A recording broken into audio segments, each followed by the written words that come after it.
Hello, everybody. Welcome. We're back for another episode of Your Morning Drive. I'm super excited to have you guys here. Thanks for tuning in today.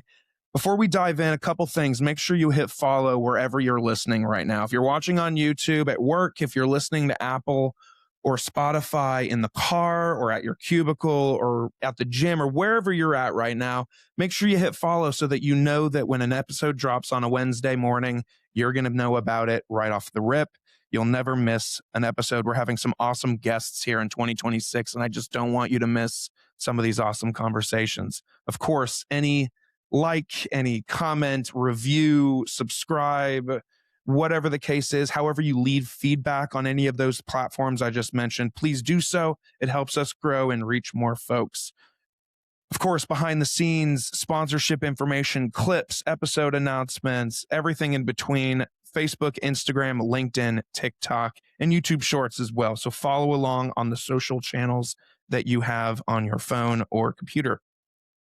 Guys, my guest today is an entrepreneur focused on improving real-world hospitality through technology. He's the founder of VinoBarrel, a product designed to make wine service simpler, more enjoyable, and more accessible. Alongside a small but dedicated team, he is working to bring the business to market, learning fast, building intentionally, and staying focused on creating something truly worthwhile. Please welcome my new friend, Seth Lytle. Thank you, Logan. How are we, man? I'm good. Thank you for being here. Thank you. Yeah, it's super awesome. I feels like it's crazy. You know, I was thinking this morning about how we even met in the first place. I feel like we met very briefly at fireworks. Like you were on your way out, I was on my way in. You've got to meet this guy. Yeah, and someone was like, "Oh, this guy's doing a thing," and I was like, "Oh, cool. I'll friend you on LinkedIn." And I feel like it stayed that way for like 9 months. Yeah. But then I was doing what I always do every like 6 months to try to keep my wish list of guests current. I was scrolling through my LinkedIn looking at people, locally that are doing things. And I was like, oh my God, I met that guy and I know nothing about him. So here we are. Yeah. Thanks for doing this. Absolutely. It's great to be here. I love it. So, dude, before we get kind of into, the business now, let's rewind real quick. Let's talk about young Seth. Where are you from? Parents, siblings? Were you an athlete? Were you like me and sticking to video games and Legos? Clearly. What was your little origin story? Yeah, that's a great story. Good place to start. So I was actually born in Maryland. Okay. So I started in Maryland. Both my parents were artists, met at art school in Maryland Institute of Art.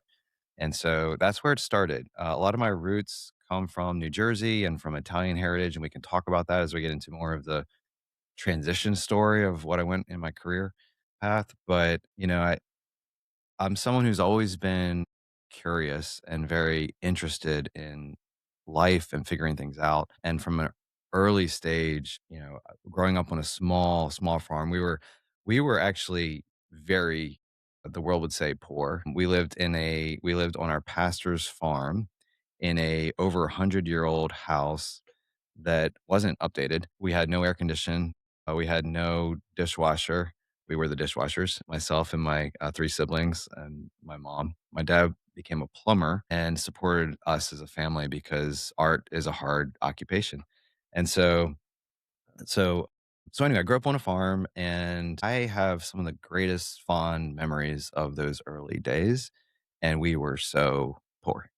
And I don't say like we were so poor, like, in any way to knock what my father provided. And he's alive today. Both my parents, I love them. But from the world's eyes, we didn't have the things. Okay. But from the heart and from a child's memory and looking back, we had each other and we had just a great life of just enjoying, God's creation. We're out with the animals. We're on the farm. I was helping the pastor. I got to, he was a mentor to me at growing up. This is all young years, young Seth, until about 9. And then we moved to another house. And then eventually we moved to Marietta. Okay. But going all the way back to the beginning, just tell us one little story. I think my parents knew, and it was like, Seth he's going to be an engineer. Like he takes things apart. He figures things out. And Problem solver. Yeah. Well, I remember trying to, how to make things better, and so I remember taking apart one of our old televisions, I think when I was like about 8 years old. And so, yeah, my mom was like, "What are you doing?" And I was like, "Fixing this." There's something wrong with it. And I didn't fix anything. I was just trying to figure it out. But that was part of, the early days, early Seth. And yeah, there's a lot from that point forward. But yeah, we moved to Marietta and started to go to some schools around here and started getting integrated into the community, and um, came up through Lassiter and then Georgia Tech, been in Atlanta for a long time, and on. But yeah, where would you like to go from there? Well, I mean, first of all, I think it's really cool that your dad, you said that your parents met in art school. And so they're both artists. So for your dad to make that sacrifice to then be able to allow your mom to still pursue, whether it was a lot or a little or whatever y'all could at the time, I think that's really cool testament to like your dad recognizing like we can't survive if one of us doesn't do something. And I want to let her, you know, be at home with you guys, the kids, as often as possible, but also still pursuing her dream. I think that's really cool of your dad. Really cool sacrifice. And I'm sure you guys saw that growing up and maybe didn't think about it as much until you got a little older and could Yeah, understand how the world works. And of that's what like, happens. well, yeah, Like, dad had to do something because otherwise, they often say if you grow up in an art household, it's a struggle for a long time until something possibly pops off for one or both of them. So I think that's just really cool that your dad made that sacrifice. And I'm sure you saw that, and you seeing that from a young age, do you think that's impacted you at all through your journey as an adult? 100%. Like, and not only just that sacrifice, I saw him, and I didn't realize he was a business owner. Like, so he built his small business, and he went through struggles with that. I mean, these were it was hard, and he's a creative thinker. So he's not the enterprise architect, like how do we build a big business mind. He's the best master plumber that I've ever seen. I've worked with him, I've learned from him, and his work is like artwork. And he has done incredible restorations in houses in Roswell and different places where it looks like just a piece of art, this copper and how it's plumbed. And so anyway, he's an amazing talent of putting those things together. Sometimes you put this background or this creative skill that you've been given and you marry it with something else that doesn't seem like it goes, but then the outcome is something amazing. Right. And so I saw him as both someone who sacrificed and still does. He sacrificed. He has a small business still, Copperline Plumbing. That's his business. If anyone needs a plumber in Marietta, Atlanta, he's awesome. And so he did that. He was an entrepreneur. He was a business owner. He worked hard for our family, and I didn't fully appreciate that. But it's funny how that all comes back full circle. Even though I took this long path of building a career and climbing the ladder and doing the things that we're all taught to do, but here I am now doing something a lot like him. So yeah, I'd say he had a big impact on me. That's really cool. And sorry I missed this that, he became a plumber. I just assumed he went off and joined some plumbing company. So he started a plumbing business from the Yeah, ground up. they did. So that even shows you too that just like not only was he going to, change his lifestyle completely and do something completely different, but then also just to start something too, like it just shows like the hard work mentality that he's probably already always had. And so then you also grew up then in a household of an entrepreneur. So you had that bug kind of from a young age from both your parents. I mean, when you're doing art for yourself, when you're doing podcasts for yourself, when you're building a wine company for yourself, it's all entrepreneurship. So you saw both of your parents doing that. So do you think that's kind of where that came from? Even though they said, "Oh, he's going to be an engineer. He's going to work for, he's going to work for NASA. He's going to work for Georgia Tech Engineering," or Right. all those thoughts that they could have, but you had that seed planted early on, would you say? I do. And as you're saying that, I'm thinking about the origin stories go back even further. And I think it's a perfect time to share this. I wasn't going to. Please do. But we have lineage back to people who served under George Washington. Okay. And we have family that were awarded like lots of land. We're registered. My aunt is registered. So I could be registered as a Sons of Liberty. We're in the Daughters of the Revolution. And that's something to be I'm proud of that, and what's unique about that is there have been inventors and different people back in in our line who've been in America for a long time. On my mother's side, they're from Italy. They've immigrated. So that's there's a lot of those things coming together. But these are pioneers, people who made it and who, served in that capacity and were hard fighters. Like, it comes from lineage of example, right? And so his parents before him and same with us, you and I. Like, our origin stories are significant. And usually you would ask the question, I'm sure, tell me about maybe when you were young, your parents, like, what did that affect you? But I love to, at least I talk about another level up, where I talk about my grandfather on my dad's side who passed away before I was born. I'm very sad to have never met him, but I'm so touched to be able to be an inventor and have a patent that I have. And he held many patents. And when I did the search, I saw his name and, earlier on. And I've always heard about the things he had done. He was at Georgia Tech for a while. He was pulled out of being serving in the military during World War II because of his intelligence. And so they put him to work in other ways. He worked at Westinghouse and things. And so to be able to skip a generation, but have some, of that kind of down inside of me. And then my other grandfather and family from Italy who came over on the boat at 16 years old, and him and his brother, 18-year-old brother, they knew nothing about America. They just knew it was opportunity. They wanted an opportunity. They didn't speak English. And he and my grandmother both, but both immigrants, but he created a bakery and did all this, entrepreneurship, ownership, exploratory pioneers, right? And that's what I was around, right? So I got to experience. Both my grandparents and my Italian grandparents are alive, and the stories of how and where I got to what I'm doing now, so influenced by their, example to me in hospitality and wine and celebration and all these things that my logo represents, but is a fun question and to go back even further because there's so much that's passed down. And I just hope to do that for my kids and, you know, the future generation as well. I love that. I really love that. I love that family history stuff. It's so powerful. So I want to talk to you about after college. But before I do that, can I tell you about some of the people that helped make your morning drive possible, Seth? Yeah, I wanna know all about it. I want to know. We're talking about wine today, but in case wine isn't your thing, which if it isn't, you should try it. I wasn't a wine guy, but then my wife has slowly but surely converted me. Still don't love a ton, but when I do, I'll get something that works for me. But I know we're talking about wine today, but I want to tell you about Good Days Classic Canned Cocktails, Seth. They're actually a company that was born out of Marietta also. They're a locally founded classic cocktail brand where they've created a convenient, ready to drink format classic cocktail. It'll meet the need for any occasion, a birthday, Super Bowl party, uh, any reason that you would go to the store and buy a 6-pack of alcohol or buy a bottle of wine. Good Days can be right there with it.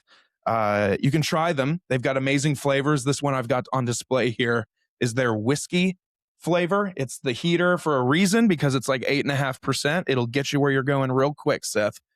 They've also got lovely flavors like a vodka cranberry, a gin gimlet, and they've got a vodka soda kind of flavor as well. Very good stuff. They've supplied Your Morning Drive with alcohol for several years now. They're our first sponsor. We love supporting them and because they support us. So if you want to try their cocktails here in Georgia and Florida, go to their website, drinkgooddays.com/find us, and you can find a liquor store, package store where they sell their products. And you can try. Of course, you must be 21 years of age or older to purchase and consume. Can we taste it? Do you want to? I'm just kidding. Unless we can. I always, I never know, dude, because when I used to do these at fireworks, I often recorded on the weekend because I was working my full-time job. Or I would do them after work at night. So it was like 6 o'clock. Right. So I would often ask, like, do you want to drink while we're doing it? Right. And if so, I'd offer them one of them. And more often than not, people said yes. But doing these here at 10 in the morning, I'd never ask anymore. But the last two people I've had have been like, oh, we should try them. Okay. So from going forward, we're going to ask. We're going to ask if people want them.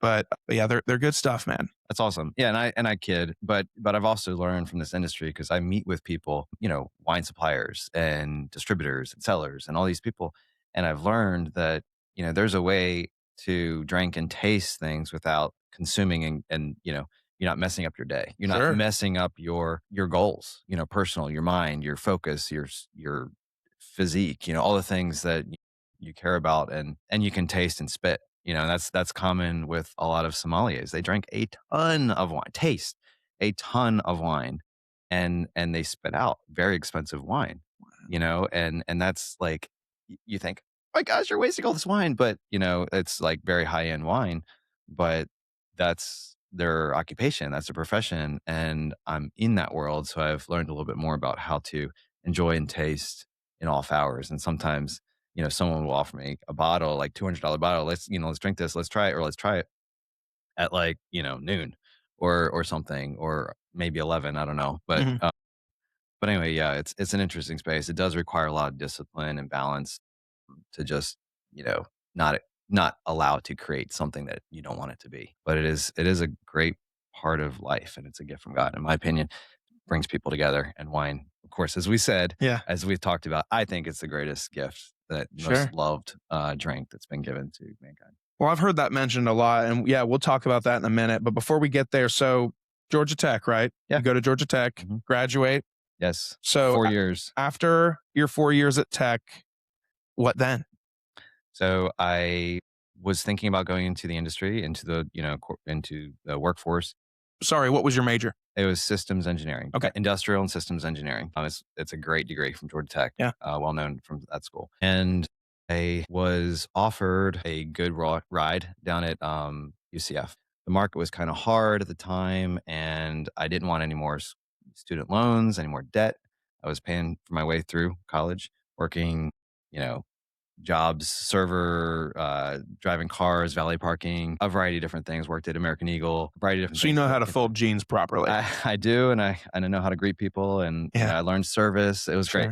sure. And so I was like, I'm not going to take on any more debt, but they gave me a job and they paid for school, and I got to work on a NASA project with the dean there, and so it seemed like a great opportunity, and I got a master's degree down at University of Central Florida.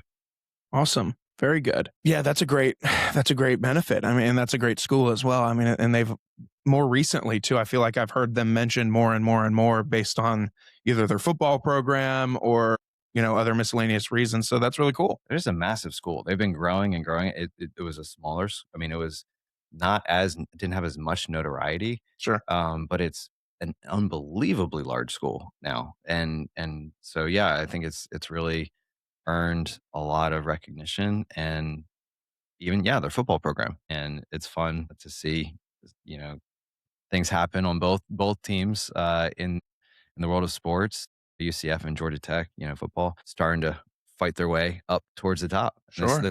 this last year with Tech was quite the nail biter. But anyway, yeah, we look forward to next year too. Yeah, absolutely. Absolutely. Okay, so you get your master's you said from UCF? Yeah, and I stuck with systems engineering. So like I learned that was a natural fit for me, and it just is like an amplification of the way my brain thinks. And so yeah, I just like, why not? And the only reason I didn't do a PhD is because I was gonna get married, and I was like, I got to go work. And so I enjoy school, but it was time to start putting that training and talent to work. And as we all find ourselves, entering the workplace and making that transition. Yeah, that makes total sense. So first job out of college, what'd you do? Who'd you work for? I actually worked for a startup. I'm sorry, not a startup. Why did I say that? I worked for a contractor, government contractor. It was small, so that's why I think it Sure. was a small company.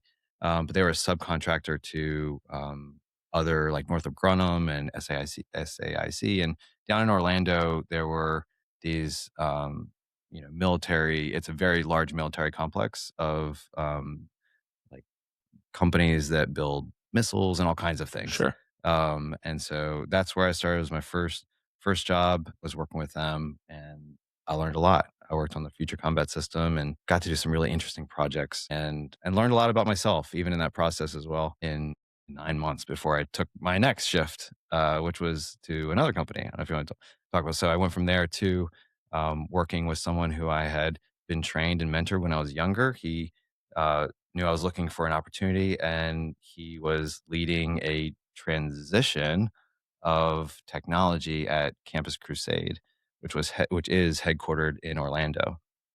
Now it's known as Crew. Okay. So Crew International, and um, it's a large nonprofit organization that spreads the gospel all over the world. And if you haven't heard of it, and so I was given an opportunity to go and help him. And he told me as a mentor, like, he's advisor to me. He actually, it was the only job I ever got hired in the same day I interviewed. Wow. And that was because of that relationship, but also like it was just a great fit for like my background, Sure. and then Your next step, it and makes next step, sense. and it was, and so he told me, "Seth, if you come here, you'll learn about these world-class databases and systems, Oracle database and PeopleSoft financials and software and things, and you'll be able to really set yourself up for, kind of going anywhere in software, and that's a great space to be in." And so, as he told me, and so I took his offer and started to help them redesign their donation processing system over the next 5 years. Wow. 5 years then. So, okay, then let's fast forward if there are the other opportunities in between then and what you're doing now. But what got you to the point where you were like, I'm going to do something myself, and not only I'm going to do something for myself, but wine is going to be involved. How Yeah. did it get there? Well, I'll so the first thing that I think is really important, these are some of the pivotal moments. When I was at Campus Crusade, I'm just going to tell this quick Please story. do. I got put on this project that was the team that made the donation processing system. And this was the most complicated system I've ever experienced. Like, this is a very sophisticated machine and very unique the way they process things and massive volume. You would be surprised. They brought in consultants, who knew, professional consultant, very talented professional consultants, to business analysts and all these things. And one of the guys, and actually guy and gal, but one of the guys that was an industry like leader, he had created so many cool software. We worked together, and he was like an advisor to a very small team. Me and one other primarily were the starting two that worked on this. He became advisor, and in the process of learning from him, he actually offered, him and this other gal who were consultants saw something in me in terms of like a desire, a hunger, entrepreneurial curiosity, all these things. And they wanted to hire me to start a company. They wanted to start a company with me. And they were going to help me pay for things so that I could become an app developer for the iPhone. And we had some quick ideas, and that got killed. Okay. So that got killed because of obvious, like, employer, they Yeah, found out about it, like cease and desist kind of stuff. You can't sure. talk to him about this. And so we did, and it was a little bit of an awkward kind of phase of navigating that at the workplace. But so we just focused back on what we were doing for the business for Campus Crusade. And we delivered something that was really pretty amazing. But I still have a relationship with that guy to this day. And I talked to him recently, actually. And so that was cool. And it was just a moment where I didn't actually have a breakout yet, but it was someone else looking at me and saying, "I believe in you. I think that you have something. I want to invest in you."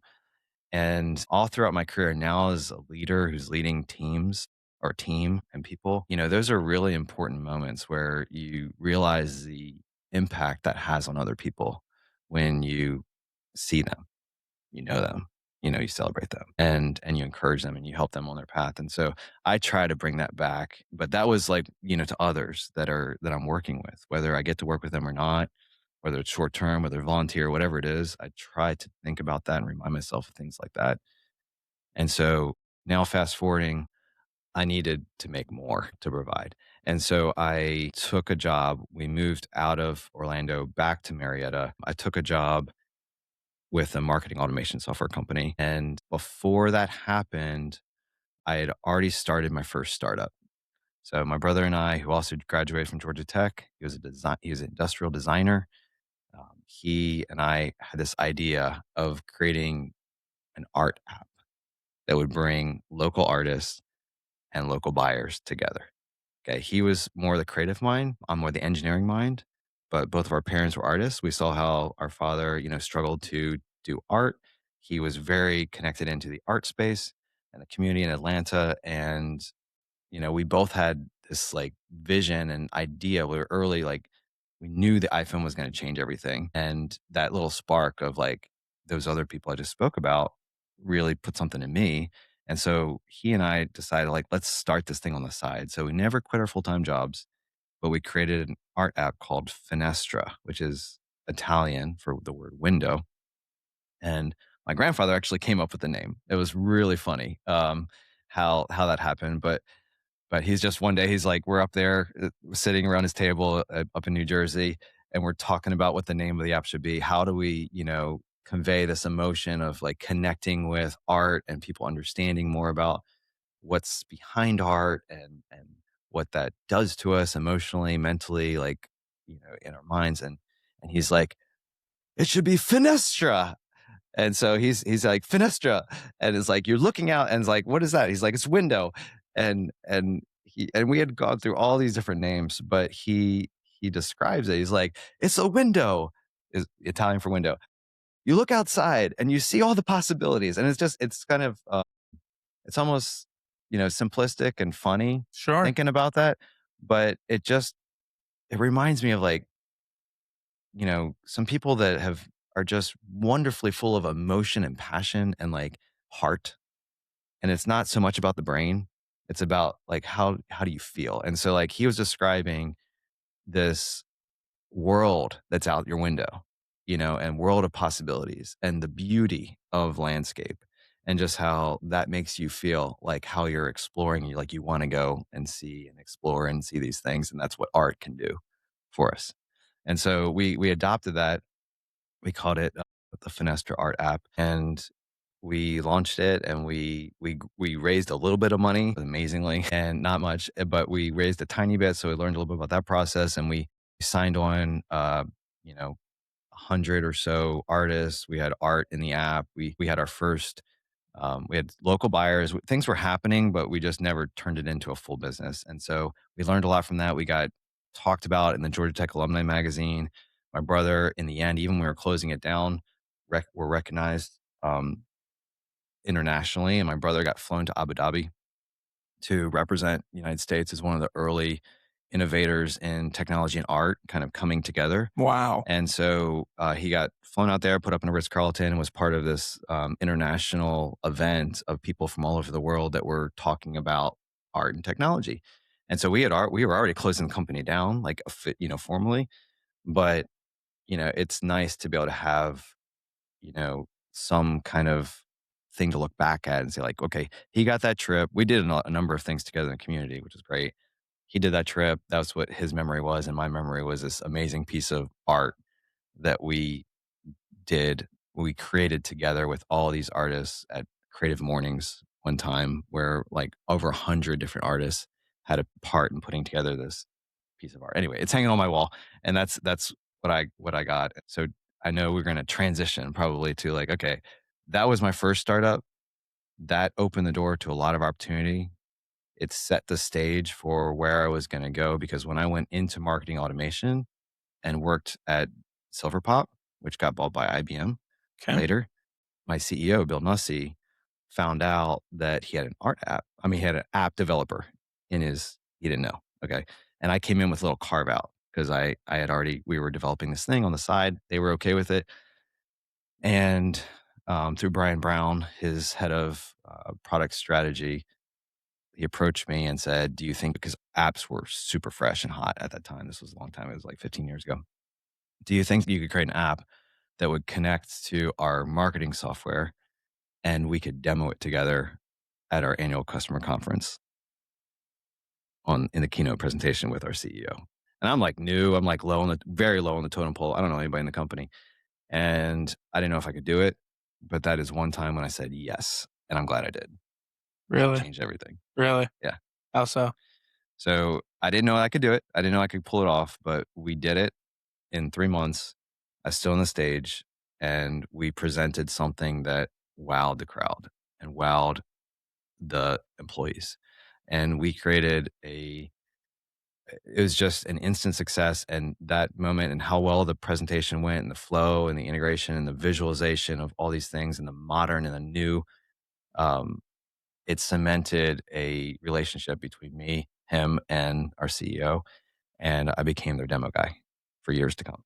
So for the next like 5 or 6 years, I was on stage with him, traveling to London and different places in the big keynote, presenting, creating new every year, just something new, something different, new partnership that we were, focusing on, and eventually was able to speak. Wasn't just the demo guy, but at the time, Steve Jobs was the performer for, the Yeah, presentation, right, for the keynotes. keynote Yeah. presentation from Steve Jobs and Apple, and the demo guy on the side. It was part of the magic of things, of like how, like, yes, he was absolutely, the show, but that was also super important and how that demo worked. So I am like so thankful for that opportunity that, it went well. And then there were continued opportunities and there were challenges. And, I performed under pressure. Internet went out one time and we are standing in front of thousands of people. And that was year number two. And no one, I mean, they had to improvise for like a couple minutes. Internet came back up and was able to fix all the things quickly and do the demo. And, yeah, it was those things. Those were all part-time, like, little side jobs, but that's what I love. I loved creating moments using technology that would inspire people, and later that same kind of skill set was then allowed to be used at conferences where IBM and others would be like, "Hey, this guy likes to create things and innovate," and so I did that and built things, and additionally connected with hardware and worked with little agencies and different teams to NRF and Gartner Symposium. And I mean, we're traveling all over the world, doing different things. Think conference, Salesforce, Dreamforce conference, and building partnerships. That was my career. But the innovation of touching people in the real world and helping marketing teams and helping inspire people with something surprising was what I really enjoyed. And so that's how I eventually got to, I want to take what I'm made for, what I was born with, and take it to something that I love, where my heart is around hospitality, what I learned from my grandparents, what I learned from my family, and really make my stake. And I feel like it was my calling. God gave me this mission to do this thing. And once I finally surrendered to that idea, and said, okay, I trust you and I'm going to do this. The rest is history. And so now I'm just like, burn the ships, and it's nonstop, in terms of working to make this become a success for people that have entrusted me with either investment or their time. Um, they're, quitting their jobs, being a part of this, supporting me in any which way, as a volunteer, as a paid person, as someone who's working, for equity or whatever the case may be. I've been blessed, and I want to see this through, and I have passion for it. I can't wait to talk more about it. But before I do that, I have to ask you just one simple question, Seth. Do you ever think about how, we've all been to networking events, we've all done things, and, we sometimes they have a gift bag that you pick up on your way out that's got like an assortment of swag and stuff. And some of it is so cheaply made, and you some of it up, and half of it goes in the trash, and maybe you keep one thing. Right. I feel like most companies deserve better swag. I feel like more meaningful swag can translate to a possible opportunity, new customers, new clients, whatever the case may be. But I think every brand deserves better swag. And that brings me to tell you about my next friend that helps me make your morning drive possible. And that's Branded and Devoted Designs, guys. Anything that you want your logo put on with quality, they can do it.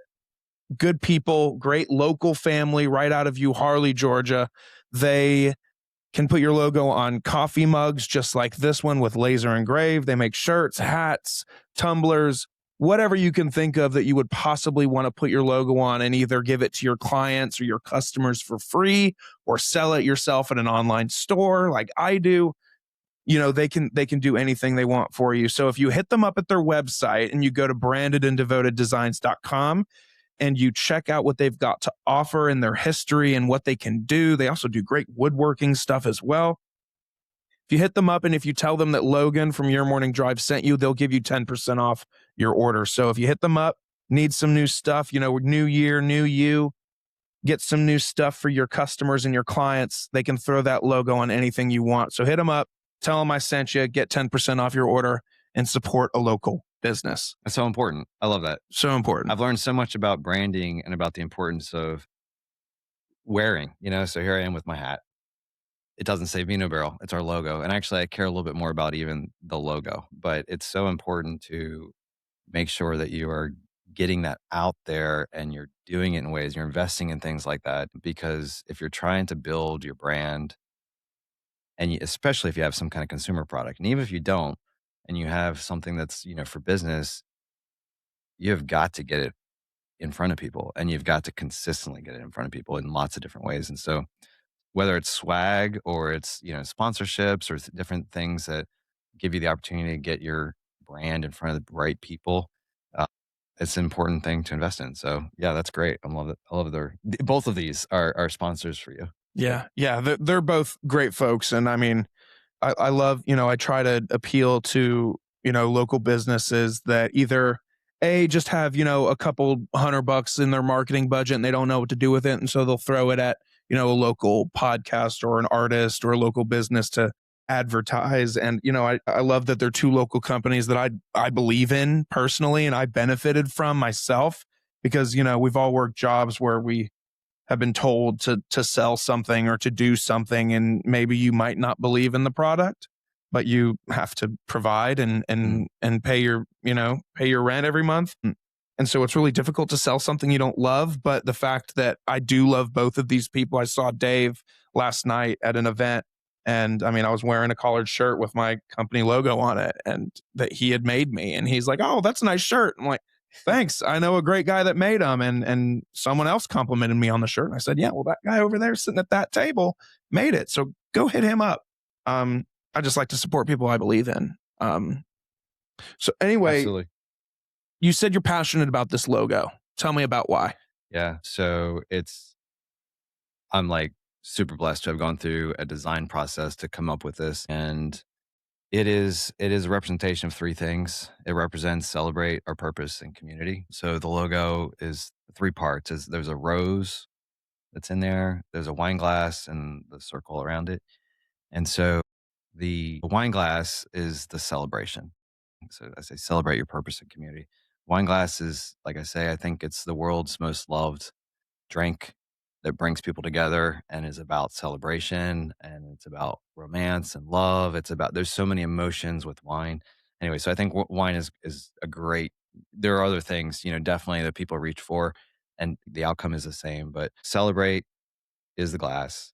The rose petals that come off the glass make the glass appear like a rose stem and with a bloom, and that is really the kind of the core, which is about purpose and it's really unique. The rose has so many different characteristics. It's a it's like us, and that's the analogy. But a rose is beautiful. A rose is stunning to look at, and there's so many different varietals, just like us, just like wine, and we're gifted with different things. But a rose has thorns. It's prickly. Sometimes we're not we have pros and cons, all of us, right? But it's a defense mechanism too. It is planted in the context of the vineyard. It's planted at the end of the vines. Okay. And that's like for multiple reasons. I just said it's beautiful, right? People love to look at them.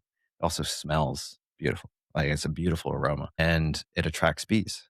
So it's really helpful with pollination. It's helpful with the vines. It's helpful with bringing in different flavors and fruits and cross pollinating inside of the garden. It is a early warning sign. It is an attractor to insects and disease.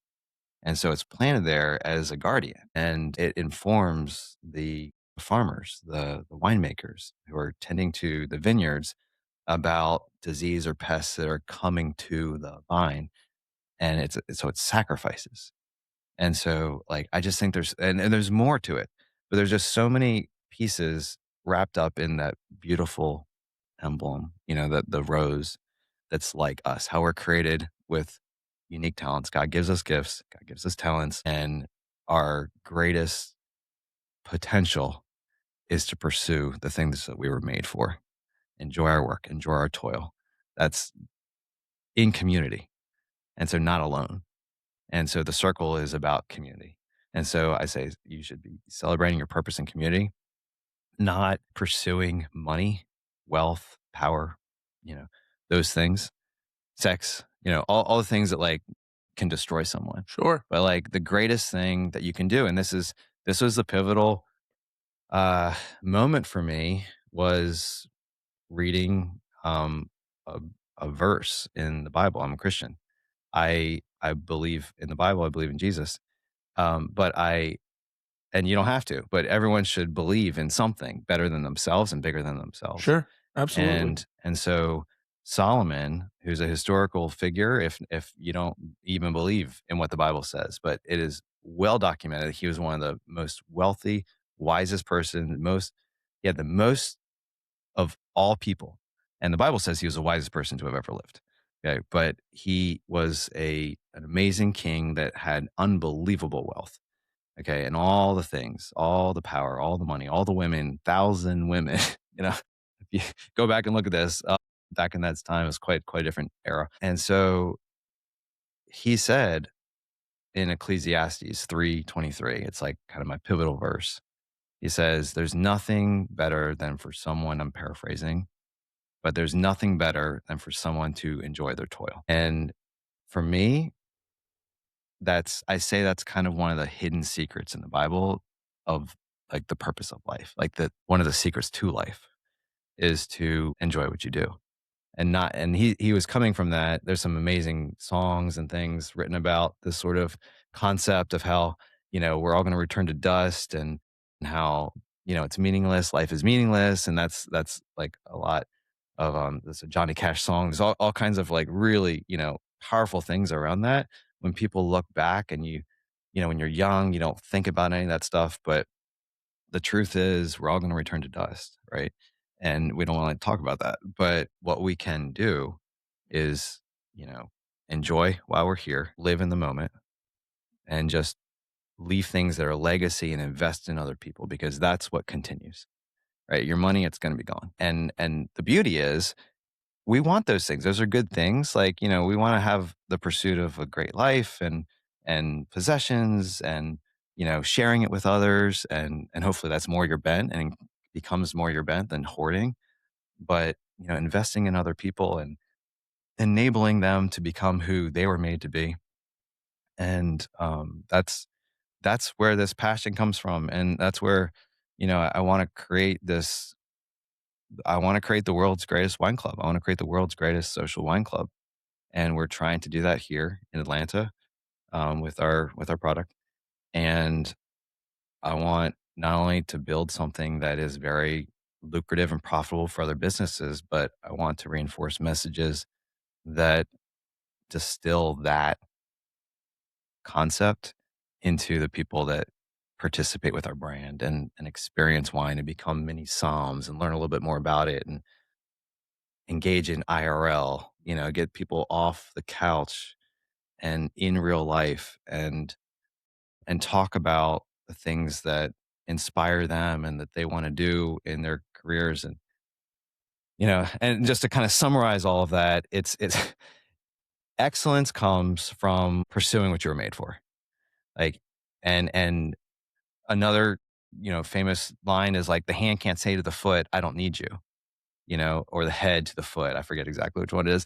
But and that's the truth in community too. And like our skill sets and like, yeah, the thorns or the bloom. It's like they all play roles, right? We all, and they work together beautifully in harmony. And that's what happens. Like beautiful excellence comes from people who not only individually pursue what they were made for, but do it in community, and you have different perspectives and different talents, different skills, and a mission that you can be unstoppable. Like when you put those people together and you have a common outcome with different perspectives. And so individually, pursue what you were made for, pursue the things that give you joy, work hard towards that, support and do what you need to do to provide. But, have a passion, have a hobby, have something that you really enjoy because that's what gives you life. And if you can marry that up with a career or a mission that's entrepreneurial or, in support of someone where you feel that joy in what you do, your work will be excellent. Like it won't feel like work, right? I mean, I hope you don't feel like work when we do this right No, here, right God, this now. is the best version of me right here. Yeah, this is me because this is great. This is This is what you happiness were for me. like. I want to ask you that question. Like, do you feel like this is something that just represents what you were made for? Because I'll end by saying excellence comes, and then I say, and money follows. So, like, don't get those out of order. Don't put money in front of what you were made for because, like, that is a byproduct. And that's not what the goal should be. And once you realize that as you get a little bit wiser and a little older, it starts to become more clear. And so I just want to inspire younger people to see that and to understand that and to go after that because they will have the most joyful lives. And that's where that all kind of comes from. And that's where that logo comes from. But yeah, for you, just share on either response to that or just how it is for you. Yeah, I want to answer that, but first I love that you guys spent time crafting that because I feel like a lot of companies start there or a lot of businesses start and they just slap a logo on something and they're like, oh, we'll figure it out later, because that's what I did. I started my stuff, I didn't have a clear plan, and I rebranded a couple times, and some of those old brands I'm like, I can't believe I did that.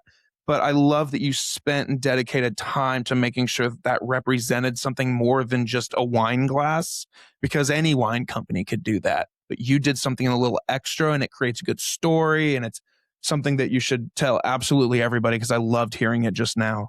But to answer your question, yeah, this is it. Like, this is the end game. I mean, I love the other stuff I do, and we'll talk about that in a minute, to contribute to the household income and to support my wife and everything. But this is the end game. This is what I was born to do. I often tell people that, this episode of Your Morning Drive is sponsored by Bees Charitable Pursuits and Resources. If you're a small business or organization with a heart for community, Bees wants to partner with you. They work alongside local businesses and nonprofits to support meaningful causes through fundraising, marketing, and networking. And if you're a nonprofit looking to grow your reach, or a small business that needs help connecting, promoting, and making a bigger impact, Bees Charitable Pursuits and Resources has the tools, relationships, and experience to help you move forward.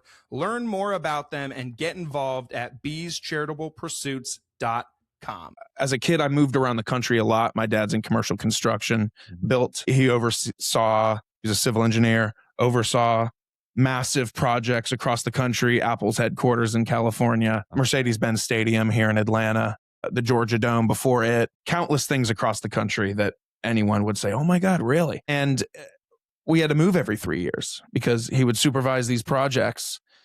And then the company would say, all right, pack it up, we're going to Phoenix. And then pack it up, we're going to Oklahoma City. Pack it up, we're going to Virginia. And so we just bounced around. And I felt like every couple of years I had to retell my story.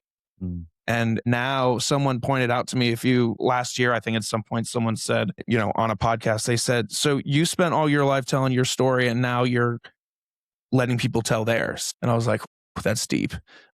But I like that because that's the whole premise. The tagline of Your Morning Drive is that everyone has a story. And whether you're a business owner or you're my next door neighbor that just goes to his 9 to 5 every day, Right. He's got a story too. So I just love this, and like getting to see people talk about their why. It's super inspiring. Selfishly, you're going to leave here today in a little while and I'm going to shut the door behind you and I'm going to turn around and inevitably text my wife and be like, this is why I do it. Conversations like this one, like I've loved this time with you today, man. I mean, it just hearing you talk about like what has fueled you and your journey to where you're at. it's just so it fuels my fire like nothing else. So it's just I'm super passionate about that. And I want to actually I want to be respectful of your time too, because I know pretty soon here you're going to have to leave. But I want to talk to you about what you're actually doing. Yeah. Talk to me about what you're actually, we've teased the people long enough, Seth. Right. What, Is anyone still listening? anyone here? Yeah. What are you doing now? What is it? Yeah. So the product, like it started with this idea of actually, it started with an idea of building a community place, like actually having a retail store that would include wine. And I would figure out ways to make it more efficient as a systems engineer. It's just my brain, like, and I'd bring technology in. Um, and I wanted to try to get a place on the Marietta Square. That was like my initial goal. And I talked to one family. I was trying to figure out what kind of capital do I need for this? I don't have enough to do it on my own. I need investors. I got one amazing family that was going to invest in me, but I quickly realized that in the idea, and I realized that the cost of rebuild and all these things was just so much, and I didn't have the connections and the depth for that. So I instead pivoted toward this idea of creating a system that I could sell to wineries or to retail places rather than being the retail place, at least initially. I would create a system that would be a more efficient way to enjoy wine and do it with excellence and do it with heart and with an honoring of, all the craftsmanship that goes into the creation of wine. And so I iterated on that and I thought about it and I went from like kind of this more industrial approach to things to more the heart approach to things and invented this product that would, yes, use modern. I say I'm standing on the shoulders of giants often. I I'm a systems engineer. So yes, there are creation, there's new things. There's a patent that was awarded to us about this product, which I'm proud of. I'm proud of for our team and for what we're doing. But we're taking and I looked at what was out there and I was like, "Okay, well, how do you do this better? How we can learn from what's already out there in the market." And there's all these products, there's products that do pouring of wine, but, I was like, "Well, I wanna do it at scale, and I wanna do something that can not only be done at scale, but it can be done in it's it's desirable enough to be placed in very intimate and high class locations as well." And that's a hard challenge. And so the idea was born of creating a system that would be totally self contained and movable inside of a wooden barrel and pour from a barrel. And that's our product. If you look us up, the Vino Barrel on Instagram or vinobarrel.com, you can see videos and learn about our product and what we're doing, trying to, get this out in the Atlanta market. We've been testing, we've poured over 10,000 pours across Atlanta using the system. And we're continuing to iterate and learn and build upon the last 3.5 years I've been doing this. Starting a hardware and software company, an integrated hardware and software company is not easy. And I was up for the challenge and I've have passion for this. And anyway, so the product uses commercial kegs. Okay. They come from the wineries. And the idea of messing with the way people experience wine is really a disruptor because classically and traditionally. And I have an absolute love for the way wine is poured, served, enjoyed. The bottle is a part of that romance, and it's something that's been around for millennia. And so you can't mess with stuff that it's so engraved. Like wine is millennia, multi millennia years old, and so I've learned it's one of the hardest industries for change. It is, I've been told it's the hardest industry for change. It's very regulated, it's controlled, it's all these things, but there's so much opportunity for improvement around it. And that's where this systems engineer mind comes in is, do we create something that brings people together, that honors the heart of wine, that modernizes it and is attractive and feels like it's an emotional experience like the wine bottle is and, the date when you're enjoying that wine but how do we do it, And so that's our system. Is the world's most advanced wine pouring machine that is fully encapsulated inside of a wooden barrel. It has its own cooling system, temperature controlled system that puts the temperature to the exact right temperature. It's monitoring that stuff in real time with IoT sensors. We guarantee that the wine is being preserved and chilled. And we've developed a specialized nozzle that instantly aerates it when it comes out of the copper spout on top of that wooden barrel.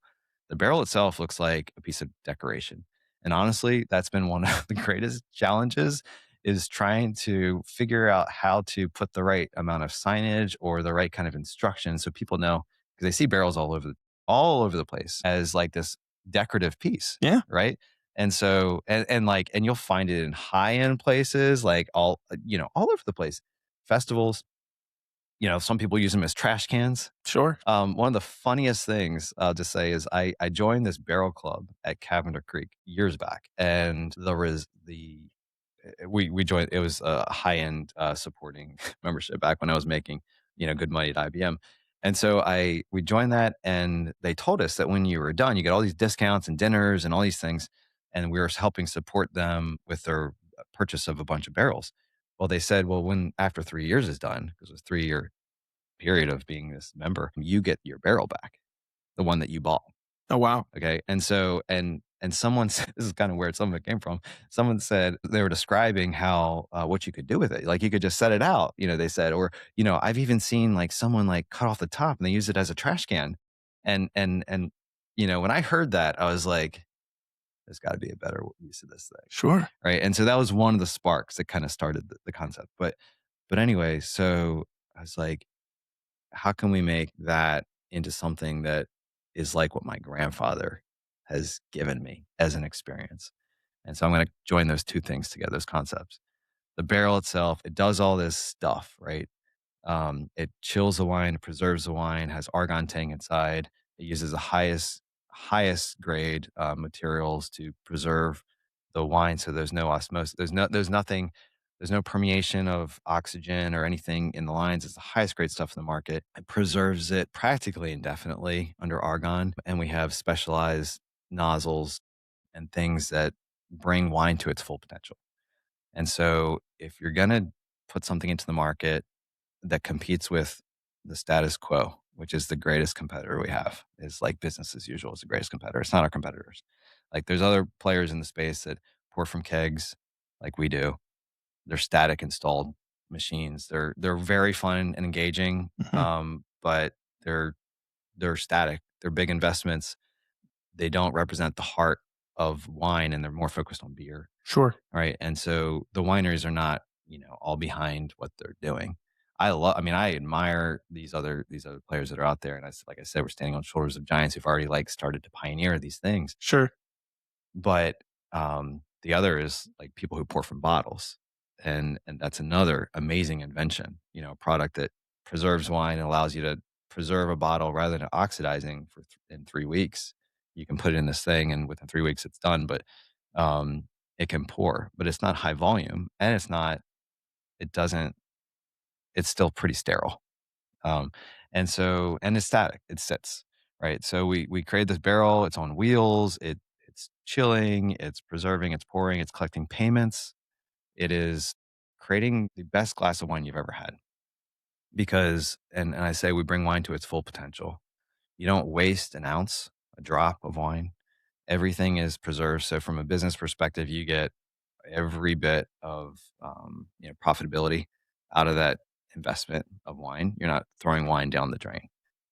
And if you don't know the stat, and I'm sure you maybe any of the listeners wouldn't know that the average is 20 to 30% gets poured down the drain Mhm. from oxidation. And you know that from home. If you don't drink it in 2 days, like Sure. it's down the drain, It's right? gone. Hopefully you don't have that problem at home. Eh, But depends on the week I'm having. yeah, so that's there's an opportunity for improvement right there. But more and more, there's just this not only this rise of robots, and I'm not trying to displace jobs or anything like that. I'm trying to support and come alongside servers and enrich the experience they can provide the guests. Enhance the experience, yeah. Yeah, and that's what we're doing. Like I had this amazing session last night with one of our customers down in Atlanta called El Veneto, and they've been using our system for 4 months, and they're seeing like repeat customers, and we're revealing the analytics of the data that we're collecting because we have a club that we've developed on top. So software on top of the hardware. The system is already managed by a real-time system, so you can see how much wine is left in the system. You can prepare for operational moves like, hey, we need to swap out a keg. Each keg pours 130 full-size glasses of wine, and there's 2 kegs, so 2 types of wine that can fit inside of our system. So 260 glasses of wine. So that's a lot of wine. It's like usually around $4,000 worth of sales Sure. before you have to touch the thing again. Well, that's That speaks to the operator, but we met with their team last night because we've deployed this ability to provide them with a club that's fully managed. And if you haven't seen our logo on someone's keychain, that's what we're releasing into Atlanta. We have over 2,000 members in our club already, and we launched it in May um, of 2025. And it's just going to skyrocket with more locations that we get out there. But it is building a club, a community, a repeat loyalty group that is frequenting that restaurant, increasingly going because we've managed this so that this is okay. So this is the advertisement that, is for everybody. This is why the club is the best. I'm going to tell you right now. All right. So because we have such an efficient system, we're able to, capitalize on that lost wine and make that valuable to our customer who's leasing our system. So we lease it, we do long term leases, it's fully managed service. They don't have to worry about anything. So they put it in and they agree to give away complimentary wine on the house that's managed by our software and our club. So it drives foot traffic. Like that's the goal, right? That's the goal for these businesses is that it drives foot traffic and repeat customers that want to come back and try the latest wine that's on the system because it tastes great. These are amazing premium wines from Napa. We have partnerships with these wineries. Like we're not talking about like lower end wine. We're talking about Saint Superi, Brown Estates, Dow, like amazing wineries. We're getting a Malbec that's about to come on at El Veneto. And so hundreds and hundreds and hundreds of people have joined and are returning and coming back. And why are they doing that? Because the club is free. Okay. The club is free. You come in there, you ask to be a part of the club, show your ID, confirm your age, that we talked about, right? And you'll be given one of these little keychains. It's an RFID keychain that's branded with our logo and our customer, wherever this place is. And you tap it on the barrel. The barrel lights up. Okay. It's a wooden thing. You'd be surprised. You don't expect it. Lights up, shows a QR code on the screen that controls the pouring in the machine. It's the only piece of technology that's really, not artisan that you see and interact with. Shows a QR code, you scan it on your phone, you sign up instantly, and you're activated. Okay. We get your email and we let you know about events and things that are happening. And that's the benefit, as well to us and to our customer is provide, a way to stay in touch and build this club. Right. So you give up that information instantly. You get 2 ounces of premium wine poured, chilled, preserved, instantly aerated. Delicious. Hey guys, I want to talk to you a little bit about the company that makes your morning drive happen every week. Are you looking to elevate your business and your brand? Hammerhead Creations is here to help. They offer top tier marketing services, including social media management, website design, and Google page optimization, ensuring your business reaches the right audience. Whether it's a side hustle or your full-time grind, their expert team, me, is ready to help you grow.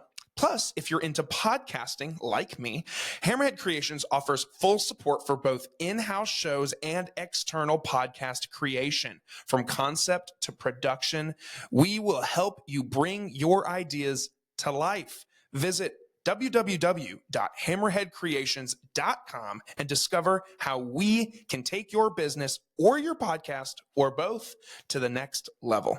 Hammerhead Creations, swim with the big sharks. You get that twice a week down there. You can go visit twice a week down in El Veneto and you type your keychain. I was there last night. I saw people coming up with their keychains. Didn't talk to them. Tap, glass, pour, delicious, smile, and walk away. Okay. That's what we're doing with our club. It's free to join and, you have the ability to pay for full glasses, and more, but it's really about building community and helping our customers, just build a loyal following that translates to increased consistent recurring revenue for them. And so that's the offer to everybody. You, me, you want to learn about wine?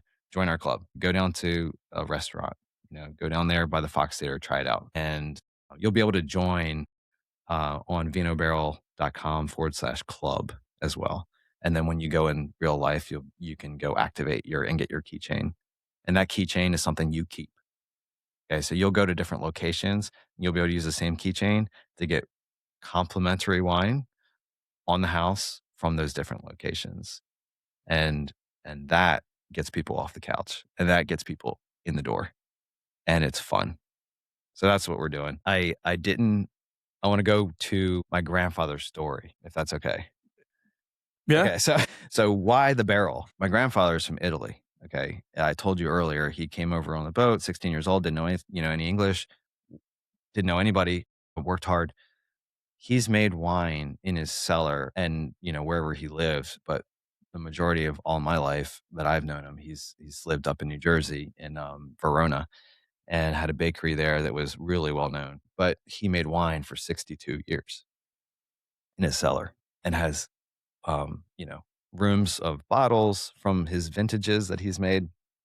He has he gets the grapes. He doesn't have his own vineyard or anything like that, but he gets the grapes imported from Italy, California, different things.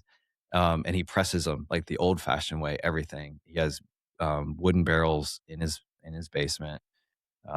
You'll see a picture of him. If you go to our website and you look on the About Us, you'll see he and I standing in the cellar. Mm. Okay. And he would pour from these barrels at a wine opening party. And this is like our family tradition and history. Every December 13th, in honor of his mother, her birthday, he would have this wine opening party. And that's where this idea of like celebrating every single year, December 13th, rain or shine, snow, which was often the case, New Yeah. Jersey at that time, Sure. hundreds of people. So like 150 people would come and celebrate the year, life, wine, family, friends, and it was a huge celebration. And it still is. It's still happening. It's like way smaller because they're like in their 90s now or approaching Yeah. 90. Okay. But he's still doing it. It's amazing. And so he'd pour from barrels into pitchers as like the kickoff and the start. The priest would come and bless the wine. Wow. He'd taste it from his silver little cup around his neck. If you've ever seen Italian, Of winemakers, course. they have this stuff. So he'd try it first. Everyone's crowded in the space. He'd drink it, and then all of a sudden, he'd like stop for a second. It's tradition. So he'd drink the wine, and then he'd look up and he'd go like that, like a wolf, like this just celebration. Wow. Okay. Yeah. And as soon as that happens, because he's done it every single year, it's just like a huge eruption of like celebration. And then everybody's like passing pitchers around. He's pouring from barrels into pitchers and then passing these pitchers out. Everybody's in this crowd space down in his cellar where he has like, it's not a huge area. It's like overflowing outside, like all these people everywhere. And so there's wine and there's dancing and there's opera singers and there's accordion players and there's harp players and there's soprano stars that go there. And there's like, it is the quintessential Italian celebration. Okay. And every year it happened and it didn't matter if it was good times or bad times, like a death in the family, a heartbreak, you know, success, like it.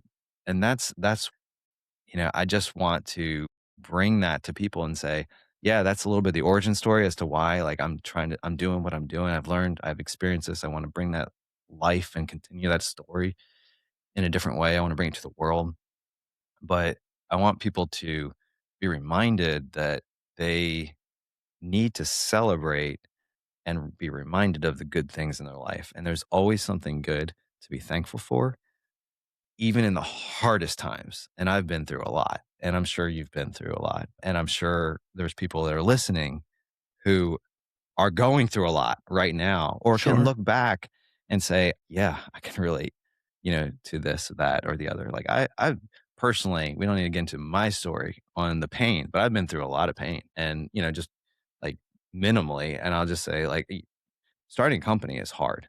Absolutely. It does it really shakes you.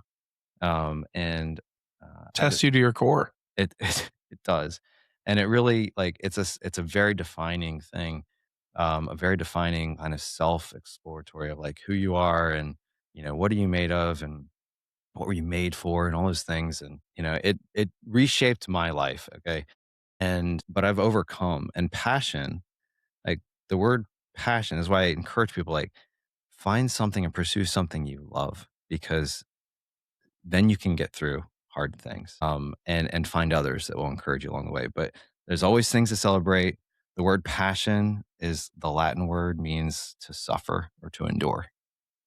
Okay, and that's where that root comes from. It changed to something that we're really excited about, or like we think of it today, and we're driven towards it. But it's really about being willing to suffer for something you believe in.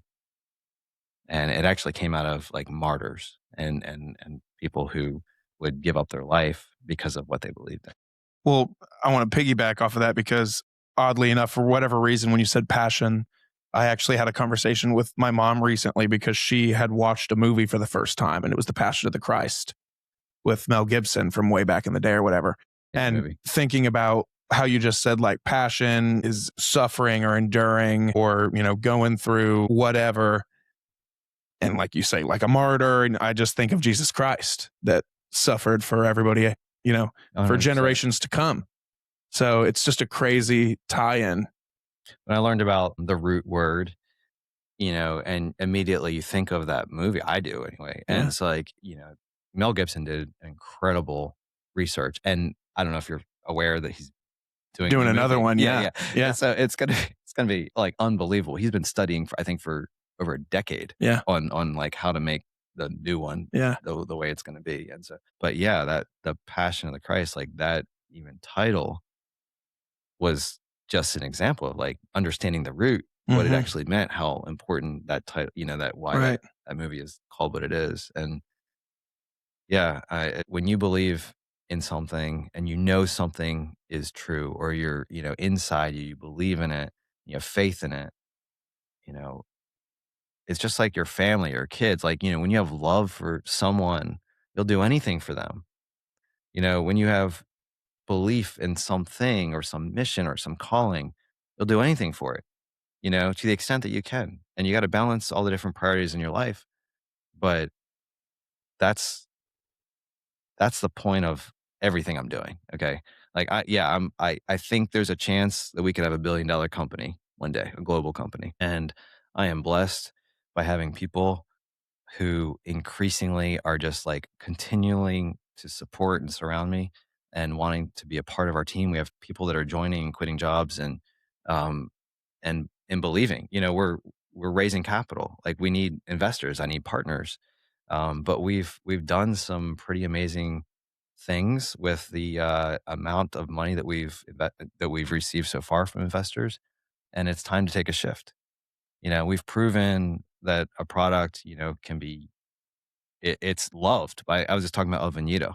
Like, we were in a session yesterday with chefs and general managers and marketing, like, enterprise elite marketing leaders from major companies. A guy is helping me now. I'm not gonna talk about him yet Yeah. You because don't have things to. aren't okay. But we had, like I said, servers, bartenders, chef, the general manager, the owner had already participated. Now he's in Hawaii, so he couldn't be there yesterday, but he gave his feedback. A consultant, and we had this brainstorming session, and it was all about how do we build the wine club even more now that we trust and believe in this product called VinoBarrel. It's doing things, it's driving traffic. Now, how do we make it? How do we amplify it? And it's such a wonderful thing when you do something and it starts to be really embraced and loved by other people. That's the goal. But the outcome of having those people from different disciplines and different perspectives come together, they all have skin in the game. They all, like, had their voices heard. They're all part of, what the plan now is.